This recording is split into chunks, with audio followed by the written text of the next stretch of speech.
The European champions really have to make themselves known. It's going to be their first game on stage as we get into the match right now. Another getting on his target right away. It looks like it is going to be Melee versus Melee in the center of the match. Already Air Shield and Big Hot already going out onto Wanfu, and now another using lots of stuff early, and Wanfu's still running that tag order spec.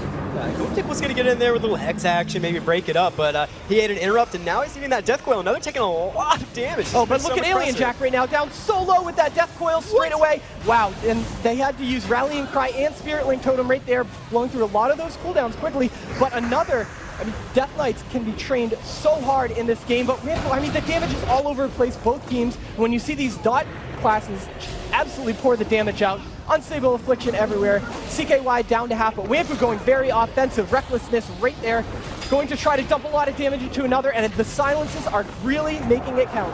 Yeah, AMZ popped up there by another, but it's not really going to do much against Wanfu. Wanfu's sitting in it, taking some damage. Looks like he's sword forward for a second. And you can bet he's not going to blow that shield wall too early in this match. He's got a Rage Regeneration up, and with a few heals from Alien Jacks here, he's good to go. You see those Cursed Tongues thrown out by Fabio, just trying to slow things down on the opposing team. And it's mainly just Agony coming in on his team. So it looks like Sekai going for more damage, Fabio going for more control. Fabio having to trinket there, and there's the throwdown, like you said, coming in from Wanfu, putting some pressure in on Gliptic, but he's away. And another, honestly, another here we go. taking all the damage. They're going to switch it back onto Wanfu. That is a huge necrotic strike right there with a shield wall blown. Also, Earth Shield coming back up. Alien Jack, if they can control him, there we go. There's the Hex. Wanfu, sitting in defensive, has that the shield wall up and the spell reflection. Wow, barely made it out of there.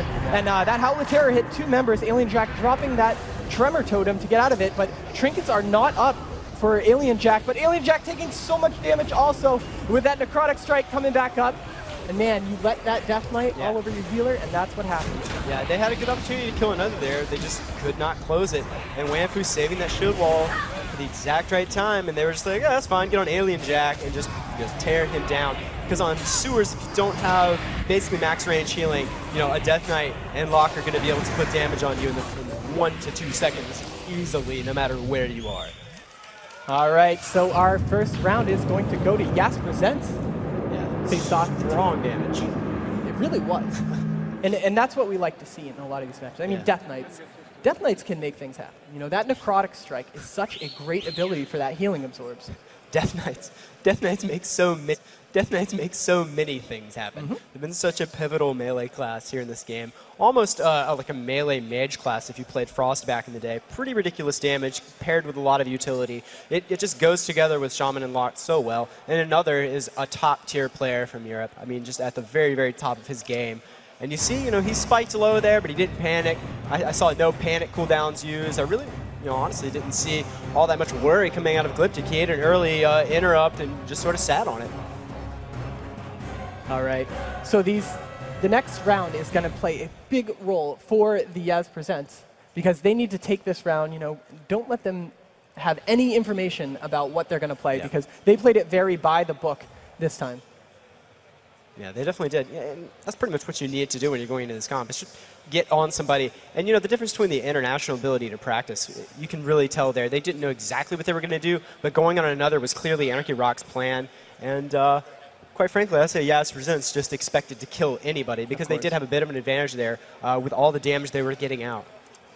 And, of course, the damage that they were dealing right up until the end. I mean, they went back and forth. They went on Alien Jack a bit, but Wanfu, he's the guy that's really making things happen for that team. You know, that throwdown came right when the anti-magic shell happened, so it was, you know, it wasn't the greatest time on that because, you know, that doesn't allow his Warlock to cast into it too, but Wanfu making great decisions, was playing a Dwarf Warrior that time for the Stone form just to get off all those diseases. Yep.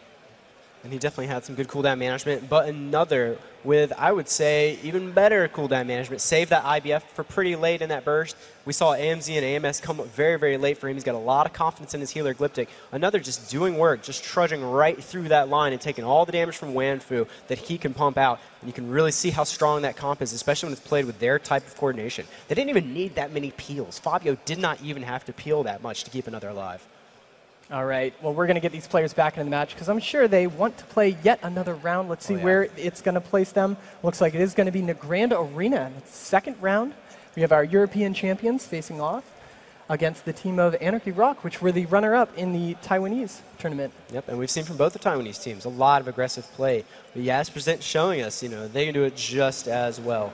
I'm looking to see if another's going to be the big target again. You see that ES on him preemptively, but it's in starting area, so it's not really indicative of anything late game. I'm wondering if Glyptic is going to play a little closer to catch more interrupts because he was playing max range. I didn't really see him interrupt Sekai or Alien that much. So I'm thinking maybe they could even get a little more aggressive on the Yas Present side. And then, Anarchy Roc, of course, they just need to guard Wanfu because he's been a massive target for them early on in the match because everyone knows if you shut down a Warrior's damage and you force his cooldowns such as Enrage Regeneration and Chill Wall early on, you can almost 2v3. It's 2v3 at that point because the Warrior's doing so little. Yeah, Warriors are one of the classes where their defensive cooldowns, they have to stay defensive. It's not like Cloak or Evasion where they can just keep dealing damage while that's happening. And that's just one of the drawbacks of playing a Warrior. Yep, but on the other side, they've got Throwdown. We've seen them running that gag order spec a little bit earlier. They've just got so much utility they could be putting on this team. And I feel like it might be wasted soloing another. I think maybe Glyptic or Fabio would be a good choice of targets for Wanfu, especially if you can get in there and just knock someone down so Sekai can set up on, wow, an early flanking on Sekai. Yeah, it was good. They're going to stop him from casting as much Unstable Affliction as possible. Yeah. They got one off right there, but look at another taking a lot of damage with that disarm. And you see the Colossus Smash do so much damage to him because there goes that armor. Yeah, it looks like a full duration disarm, another just now coming out of it into an AMS, which is kind of unfortunate, taking a ton of damage and not doing too much in return. Wanfu definitely putting the pressure on, but you can see now he's got that DK pet on him. He's probably going to have some dots incoming. Not that it matters. He's taking so much damage, and Fabio's really not even doing that much to him. And you can see Glyptic playing pretty far behind right now, and that's a good move. And because he doesn't want to put himself into range of those spheres, that AMZ goes down right there. And we see a Death Coil come out onto Alien Jack right there. Wanfu's down to half-life with a lot of CC onto Alien Jack. They were able to pull him behind the pillar and root him. So another's doing a lot of damage. You can see his pet is transformed, doing so much damage onto him. And look at him burn through those defensive cooldowns. Lichborn, right before it was IBF.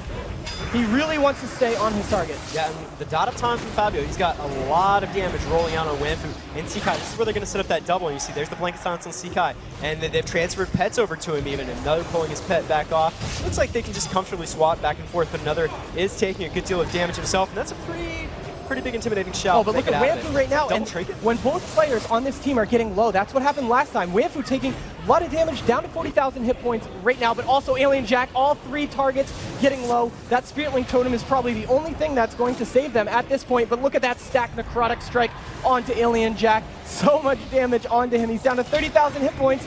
Oh, he's rooted in place in the center of the arena, trying to get even just a healing surge off.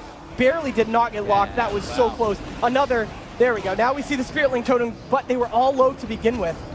Yeah, trying to get another healing surge off. This is incredible. He's able to cast in the face of players like Fabio and another.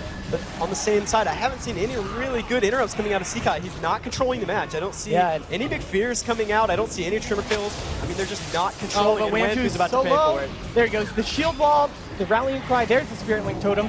But the big thing to note is the mana on Alien Jack. He is completely out at this point with his entire team low. It's not looking good for Anarchy whatsoever. I would say it's looking impossibly bad. Alien Jack's gone into a Death Coil, and that's about all he can do there. I'd say that was the man or Death Coil.